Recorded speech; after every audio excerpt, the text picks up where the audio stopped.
الحمد لله العالمين والصلاة والسلام على رسوله الكريم أما بعد فقد قال الله عز وجل بعد أعوذ بالله من الشيطان الرجيم بسم الله الرحمن الرحيم قد سمع الله قول التي تجادلك في زوجها إلى الله والله يسمع تحاوركما إن الله سميع بصير۔ آج 28 رمضان المبارک 1941 ہجری پارے کا خلاصہ پیش خدمت ہے۔ اللہ سبحانہ و تعالیٰ نے اس پارے کے اندر کچھ بیان فرمائے ہیں، جن میں سے سورہ المجادلہ میں زہار کے احکام بیان ہوئے ہیں اور سرگوشی کی ممانعت ہے، مجلس کے آداب بیان کیے گئے ہیں۔ سورہ الحشر میں اس کی جو ابتدائی آیات ہیں، ابتدائی صورت بنو نذیر کے بارے میں نازل ہوئی ہے اور ان کا ذکر ہے۔ مال فے کے مصارف بیان کیے گئے ہیں۔ نبی اکرم صلی اللہ علیہ وآلہ وسلم کے حکم کو ماننا ضروری ہے۔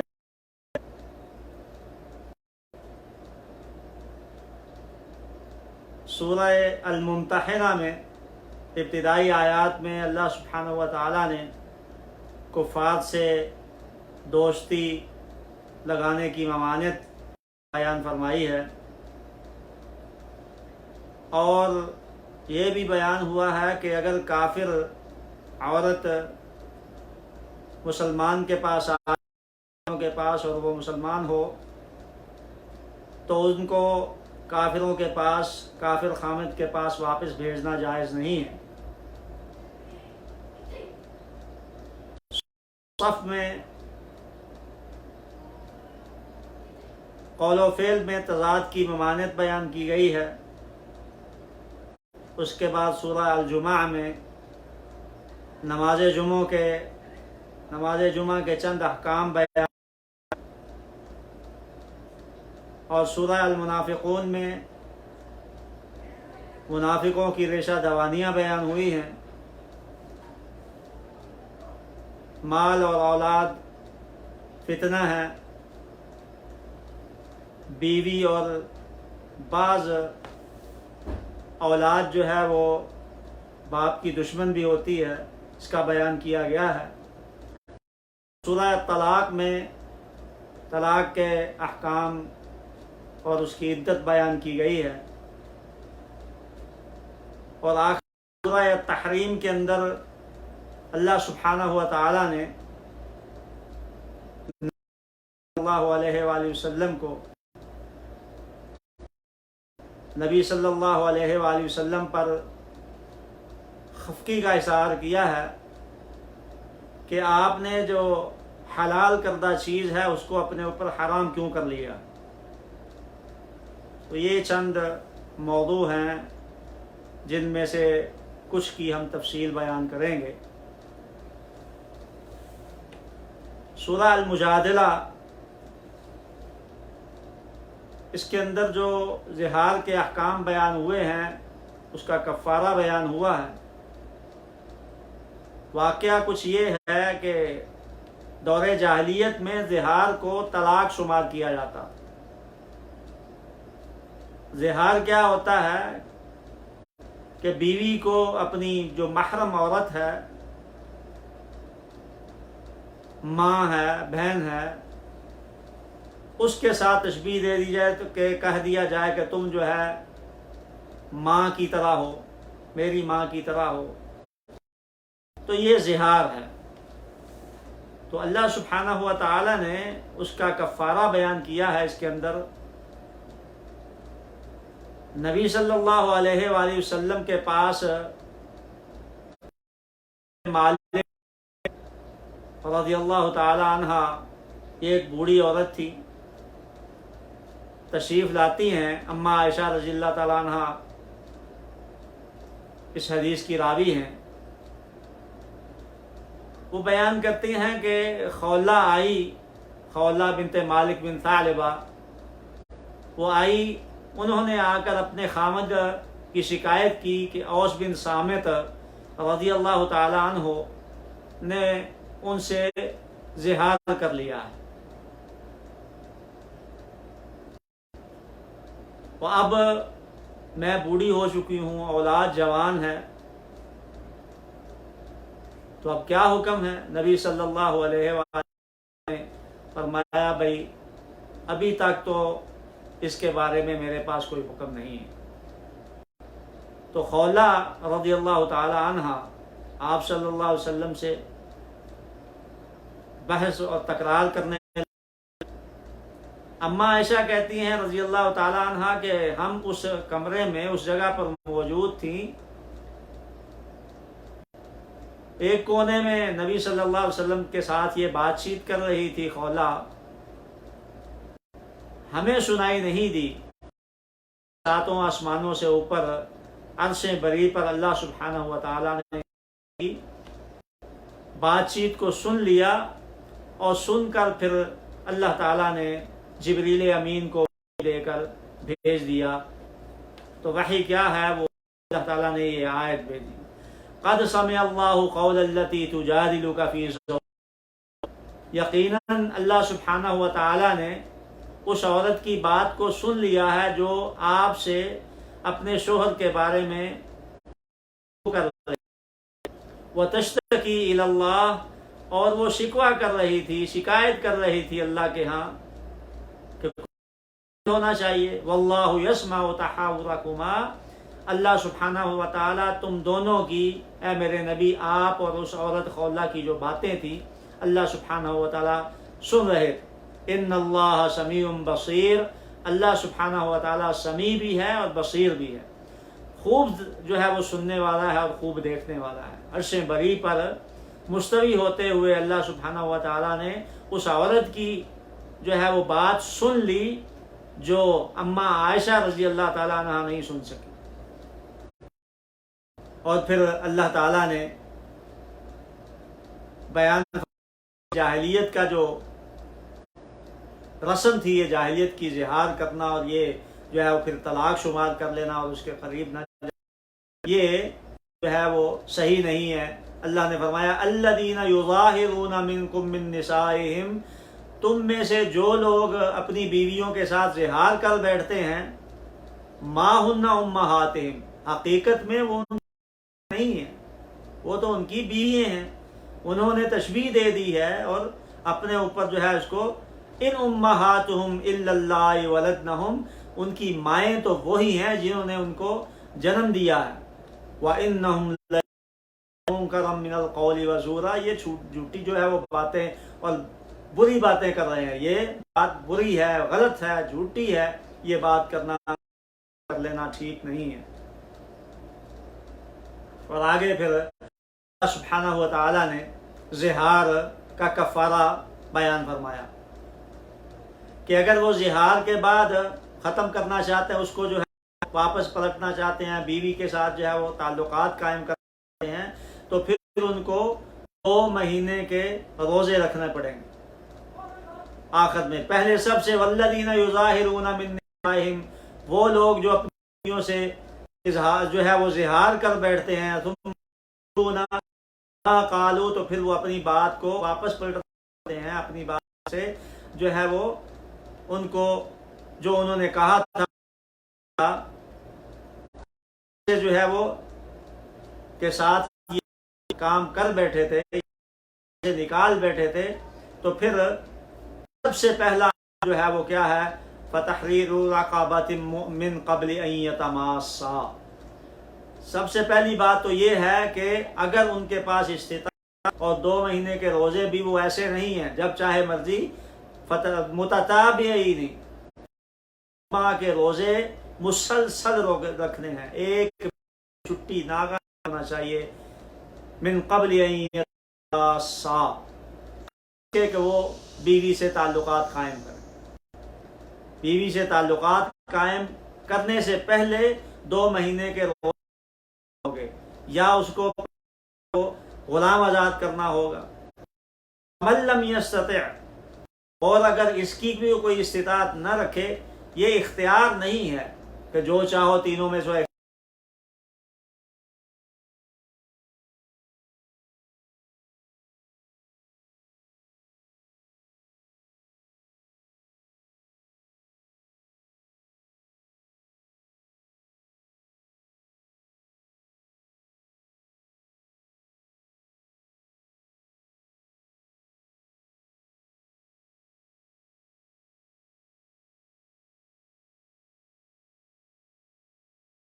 کھلائے گا۔ ذالک لتؤمنوا باللہ ورسولہ وتلک حدود اللہ، یہ اللہ کی حد ہے، تو یہ حدود اللہ ہے، تو یہ ہے وہ قصہ اور واقعہ خولہ بن مالک رضی اللہ عنہ کا، جن سے ان کے خامد اوس بن صامت اللہ تعالیٰ نے تھا، اللہ سبحانہ و تعالیٰ نے نازل فرمائی ہیں، کفارہ جو ہے وہ بتایا۔ اللہ سبحانہ و تعالیٰ نے مجلس کے آداب بیان کیے ہیں۔ مجلس کے آداب کیا ہیں کہ بھئی مجلس پھر چلے جایا کرو، پھر وہاں پر بیٹھ کر گپیں لگانے کا کوئی مقصد نہیں ہے۔ یرفع اللہ الذین آمنوا منکم والذین اوتوا العلم، تو اللہ سبحانہ و تعالیٰ نے یہاں پر مجلس کے آداب بتلائے ہیں، اور اسی طرح سرگوشی کرنا جی ہے یہ بھی صحیح نہیں ہے، منع ہے، سرگوشی سے بھی اللہ تعالیٰ نے منع فرمایا۔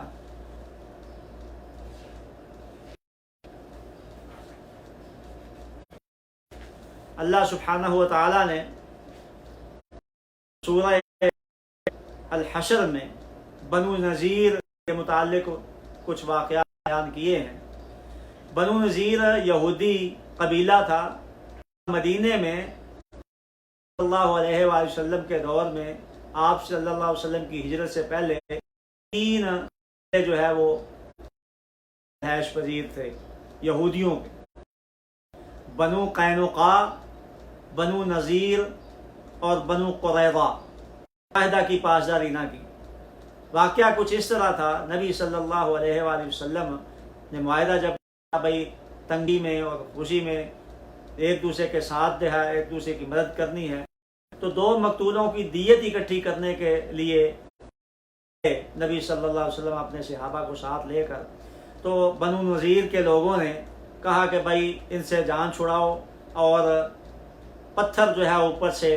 چھت سے دیوار سے پتھر پھینکنے کا پروگرام بنایا، وہاں پر رکھ لیا۔ آپ صلی اللہ علیہ وسلم جہاں تشریف فرما تھے اس دیوار کے ساتھ، تو اللہ تعالیٰ نے وحی کے ذریعے آپ کو بتلا دیا کہ بھئی یہ معاملہ کرنے لگے ہیں، آپ یہاں سے چلے جائیں۔ تو نبی صلی اللہ علیہ وآلہ وسلم وہاں سے جو ہے وہ اٹھ کرے ہوئے، اور پھر آپ صلی اللہ علیہ وسلم نے ان کو جلا وطن کر دیا، وہ خیبر میں جا کر بسے۔ اس کا ذکر جو ہے وہ اللہ سبحانہ و تعالیٰ نے یہاں پر کیا ہے۔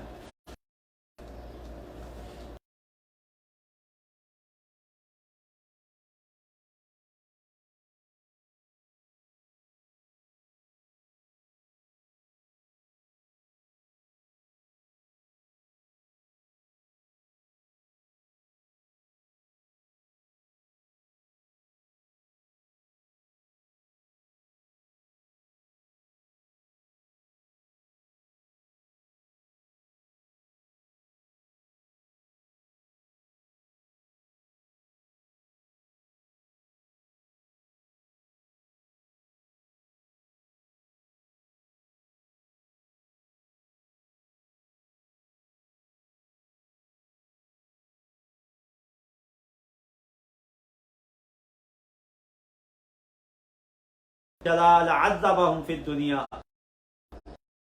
ان کے لکھا ہوا تھا کہ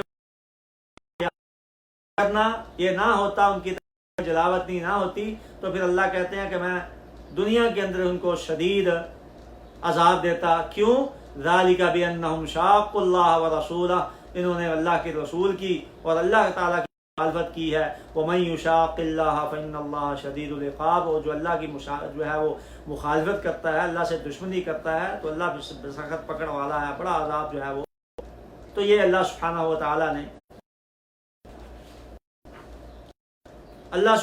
تعالیٰ نے سورہ الممتحنہ کے ابتداء میں ایک واقعہ ہو گیا فتح مکہ کے متعلق۔ نبی صلی اللہ علیہ وسلم نے پروگرام بنایا کہ ہم مکہ پہ چڑھائی کریں گے، اور یہ بات خفیہ رکھی گئی۔ ایک صحابی حاطب بن ابی بلتہ رضی اللہ تعالی عنہ، حاطب بن ابی بلتہ رضی اللہ عنہ، ایک خط، اور خط میں جو ہے وہ لکھ کے ان کو متنبہ کیا کہ بھائی مسلمان جو ہے وہ ہے نہیں ہے، کوئی میرے پاس جو ہے وہ خط نہیں ہے۔ علی رضی اللہ تعالیٰ عنہ کہنے لگے تو خط نکالتی ہے وَإِلَّا لَأُجَرِّدَنَّكَ، اس کو جو ہے دھمکی لگائی کہ اگر تو نکالتی تو پھر میں جو ہے وہ خود تیری تلاشی لوں گا۔ حالانکہ یہ بات نہیں کرنی تھی، انہوں نے صرف اس کو دھمکی لگائی تھی۔ خط اس نے اپنی میڑیوں سے بال جو ہے وہ یہاں پہ ان کے اندر سے خط نکال کے پھر نبی صلی اللہ علیہ وسلم کے پاس پہنچے۔ خط کھولا گیا تو اس میں لکھا تھا من حاطب بن ابی، اللہ کے رسول صلی اللہ علیہ وسلم نے فرمایا ہاں بھائی حاطب بتاؤ کیا بات ہے۔ اللہ کے رسول صلی اللہ علیہ وسلم میرا ایمان جو ہے وہ پختہ ہے، میں پکا، کوئی میرے بات اتنی سی ہے کہ جتنی مہاجر صحابہ ہیں نبی صلی اللہ علیہ وسلم آپ کے پاس آئے ہوئے یہاں پر، وہ سارے کے اندر ان ہیں، خاندان والے ہیں، باہر سے ہوں کوئی نہیں ہے، صرف اب بچے بیوی وہاں پہ آتی ہے تو باقی کوئی نہیں ہے، میں ان کے خاندان میں سے نہیں ہوں، میرا قبیلہ وہاں پہ نہیں ہے، اس لیے میں نے جو ہے وہ سوچا کہ ہم نے فتح تو ہمیں حاصل ہونی ہی ہونی ہے، صرف میں ایک ان پہ احسان کروں گا اور احسان کی وجہ سے وہ میرے گھر والوں کی، میری جو ہے وہ بیوی بچوں کی حفاظت کریں گے، صرف اس وجہ سے، وگرنہ کوئی جو ہے وہ نفاق کے ساتھ میں نے یہ کام عمل نہیں کیا ہے۔ تو اللہ کے رسول صلی اللہ علیہ وسلم نے جو ہے وہ بات تم خرجتم جہادا فی سبیلی وابتغاء مرضاتی تسرون الیہم بالمودہ، تو یہ کام کرنے کے ساتھ محبتیں کر رہے ہو۔ وَأَنَا أَعْلَمُ بِمَا أَخْفَيْتُمْ وَمَا عَلَمْتُمْ، تو اللہ سبحانہ و تعالیٰ نے یہ آیات جو ہے وہ نازل فرمائی۔ اس سے پتہ چلتا ہے کہ یہودی ہوں، عیسائی ہوں، غیر مسلم کے ساتھ دوستیاں جو ہیں وہ لگانا جائز نہیں ہے۔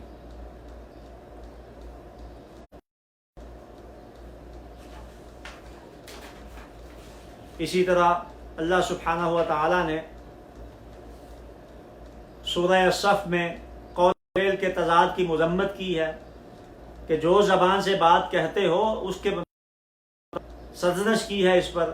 اور شریعت نے اس کو جائز قرار نہیں دیا۔ اللہ سبحانہ و تعالیٰ نے فرمایا یا ایھا الذین آمنوا لم تقولون ما لا تفعلون، اور مومنوں وہ بات کہتے کیوں ہو جس پر تم خود عمل نہیں کرتے۔ کبر مقتا عند اللہ ان تقولوا ما لا تفعلون،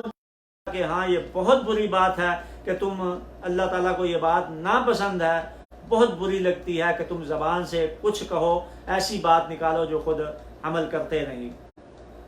تو اس لیے زبان کا جو قول ہے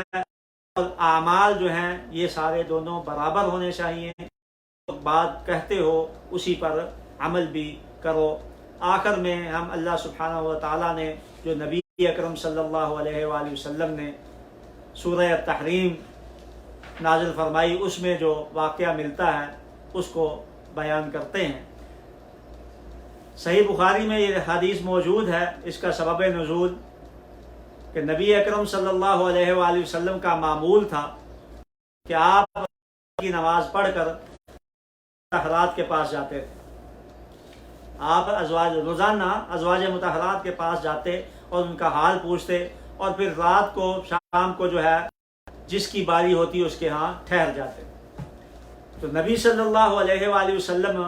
زینب بنت جحش رضی اللہ تعالی عنہا کے گھر، وہاں پر انہوں نے شہد پیتے تھے۔ شہد پیا تو اماں جان عائشہ رضی اللہ تعالی عنہا اور اماں حفصہ رضی اللہ تعالی عنہا انہوں نے یہ بات کہی، آپس میں بیٹھ کے مشورہ کیا کہ بھئی نبی صلی اللہ علیہ وسلم وہاں پہ زینب بنت جحش کے پاس زیادہ بیٹھ کے آتے ہیں، کو روکے وہاں پر، تو روکنے کے لیے یہ ہم کہیں گے، میں یہ کہوں گی کہ آپ کے منہ سے بو آ رہی ہے مغافیر کی۔ یہ ایک بوٹی ہے جو شہد کی مکھی اس پہ بیٹھتی ہے، کیونکہ پھولوں پہ اور پتوں پہ جا کے بیٹھنا ہوتا ہے، پھولوں سے اسے رس چوسنا ہے، تو مغافیر کی جو بوٹی ہے اس کے اوپر بھی جا کے اس نے رس چوسا ہو، تو مغافیر کی بو آ رہی۔ اماں عائشہ رضی اللہ تعالیٰ عنہ نے اماں حفصہ سے کہا، تو اماں حفصہ نے جو ہے کہا ٹھیک ہے۔ اس دن نبی صلی اللہ علیہ وآلہ وسلم زینب بنت جحش رضی اللہ تعالیٰ عنہ کے گھر سے آئے، تو اماں عائشہ نے کہا آپ کے منہ سے بو آ رہی ہے مغافیر کی۔ انہوں نے کہا بھائی بات تو کوئی نہیں ہے، میں نے تو کچھ نہیں سوائے شہد کے پیا ہے۔ اور پھر حضرت حفصہ رضی اللہ تعالیٰ عنہ کے پاس آئے تو انہوں نے بھی یہی بات کی، تو نبی صلی اللہ علیہ وسلم اٹھا لی کہ میں آئندہ نہیں پیوں گا۔ تو اللہ تعالیٰ نے سرزنش کی نبی صلی اللہ علیہ وسلم کی، حلال ہے، اللہ نے میں نے جو حلال کی کرتے ہو، اپنی بیویوں کو راضی کرنے کے لیے، ان کو خوش کرنے کے لیے آپ شاید کو حلال کر رہے ہیں۔ یا ایھا النبی لما تحرم ما احل اللہ لک، اے میرے نبی اس چیز کو حرام کیوں کر اوپر جو اللہ سبحانہ و تعالیٰ نے آپ کے لیے حلال کر دیا۔ تب تک ہی مرضات ازواجک، اپنی بیویوں کی رضامندی چاہتے ہو، بیویاں خوش رہیں، واللہ غفور رحیم، اللہ نے ساتھ ہی یہ کہہ دیا اللہ بخشنے والا رحم کرنے والا ہے۔ قد فرض اللہ لکم تحلۃ ایمانکم، کہ وہ نبی صلی اللہ علیہ وسلم نے قسم کھا لی تھی کہ میں جو ہے وہ نہیں پیوں گا، تو اللہ نے ہمارے لیے قسموں کو کھولنا مقرر کر دیا ہے کہ ایسی قسم ہو تو اس کو توڑ دینا چاہیے اور کفارہ ادا کر دینا چاہیے۔ واللہ مولاکم وہو العلیم الحکیم، اللہ سبحانہ و تعالیٰ تمہارا کار ساز ہے، وہ علم والا بھی ہے، حکمت والا بھی ہے۔ اور پھر یہ نبی صلی اللہ علیہ وسلم نے بات کہی تھی کہ بھائی بتانا نہیں کسی کو، تو بتا دیا بھائی اثر النبی الی بعض ازواجہ حدیثا، جب نبی نے اپنی کچھ عورتوں سے ایک بات کو پوچھی نے بیویوں کو کہ بھائی مجھے نبأنی العلیم اللہ خبردار ہے، وہ خبیر بھی ہے اور علیم بھی ہے، جاننے والا بھی ہے اور خبر رکھنے والا بھی ہے، خبر گیری کرنے والا بھی ہے، اس اللہ نے مجھے جو ہے وہ یہ بات بتائی ہے، تو تم جو ہے وہ یہ بات تم نے توبہ کر لو، ان تتوبا الی اللہ فقد صغت قلوبکما، اگر تم تو پھر تمہارے دل جو ہے صاف ہو جائیں گے، تمہارے دل کے لیے یہ بہتر ہے۔ وَإِن تَظَاهَرَ عَلَيْهِ